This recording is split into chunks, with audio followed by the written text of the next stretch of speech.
In this video, we're going to be answering these questions. What is an opposition in chess? How to create an opposition in chess? And how to draw against an opposition in chess. Please make sure you watch the previous videos on chess before this one, because you'll learn many more concepts in chess which will turn you from zero to hero. I'll leave a link of those chess videos in the description below. Now onto the video. Today we're going to be learning about the opposition.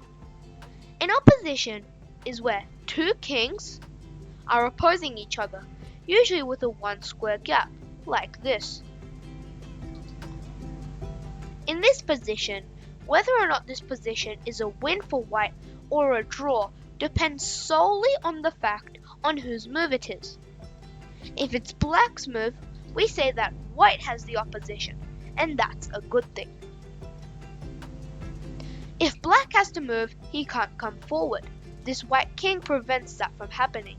As you can see, these three squares are all blocked off. The black king has to go sideways or backwards. That's going to create an avenue for the white king to improve. If the black king goes to the right, our king will go to the other side, sort of pushing the king away from the e-file. Now we're getting closer to the magical square d7. And it's magical because it will support the pawn through its last three squares before promotion.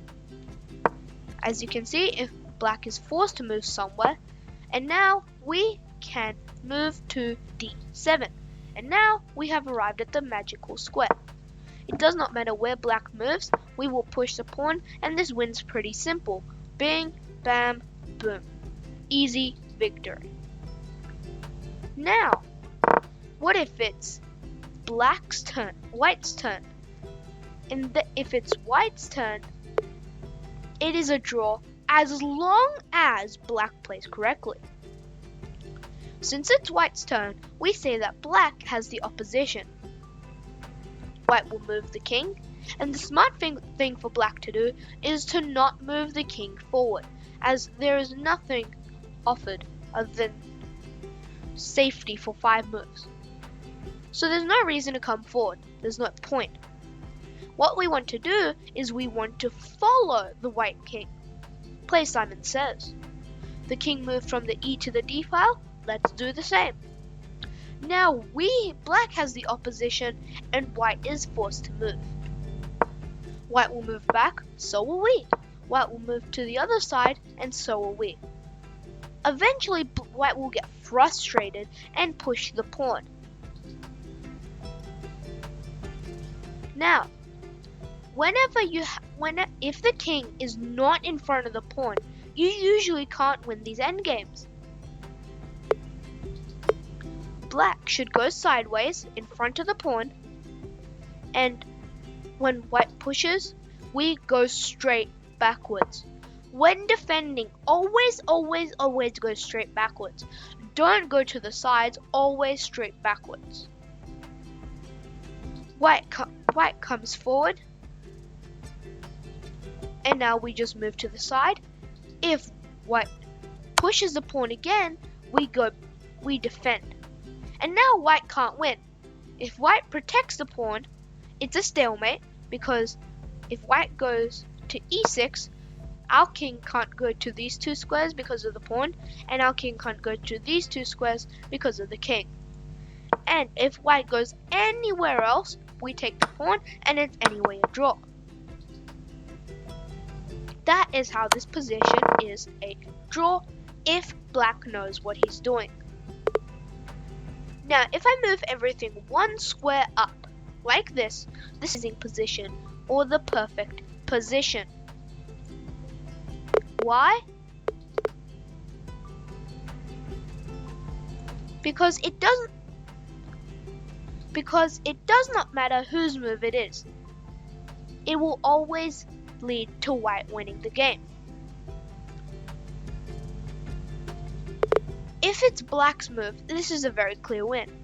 Black goes to the one side, we go to the other, we reach one of the magical squares, F7, because they're on the same file, and they all do the same thing.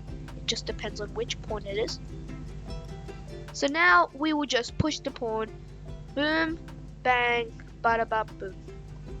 Clear win. But if it's white's turn, it might not be as clear, but it's still a very easy win.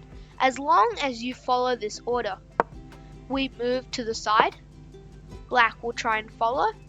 We will get to the magic square D7. Black is forced to go somewhere else because he cannot come to the E file. We will push the pawn. Bing, bam, boom. I already pushed it one square. Black will try and get closer. We push. Black tries to come closer, except he doesn't realize what's going to be his doom. We promote to a queen, and we win the game. Very easy. So memorize this position. The E pawn is on E5. The king is on E6. The black king is on E8. Memorize this. Fry it into your brain. Tattoo it somewhere. Don't do it.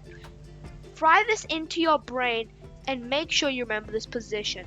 On your road to chess mastery, you're going to face this many, many times. I cannot tell you how many times you will face this, but it is more than one.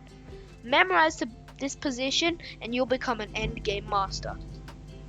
So now that you've learned about the opposition, all you need to do is practice, practice, practice to master the opposition and pushing your pawns. Write down your top learning in the comment box below. I'll see you in the next lesson. Bye!